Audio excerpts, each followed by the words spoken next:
ես գալիս եմ քեզ մոտ այնպես, ինչպես կա։ Գիտես իմ հոգնածությունը, գիտես իմ լռությունը, գիտես այն դատարկ տեղերը, որ փորձում եմ չզգալ։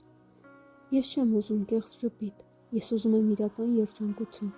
այն երջանկությունը, որ ներսից է գալիս, ոչ իրավիճակներից։ Տեր, սովորեցրու ինձ նորից ուրախանալ, փոքր բաներից, խաղաղ առավոտից, շնչելու հնարավորությունից։ Եթե իմ սրտում ծանրություն կա, թեթևացրու, եթե հիասթափություն կա, բուժիր, եթե սառնություն կա, ջերմացրու։ Տեր, իմ երջանկությունը կապիր քեզ հետ, ոչ մարդկանց պահվածքի, ոչ խոսքերի, ոչ պայմանների։ Լցրու ինձ այնպիսի խաղաղությամբ, որ նույնիսկ դժվար օրերին ներսումս լույս մնա։ Ես ընտրում եմ հավատալ, որ իմ կյանքի լավագույն օրերը դեռ առջևում են։ Տուր ինձ ուժ ժպտալու, առանց ձևականության, տուր ինձ սիրտ, որ նորից հավատա գեղեցիկին։ Դու ես իմ իրական ուրախությունը, և քեզ հետ ես կարող եմ նորից ամբողջանալ։ Ամեն։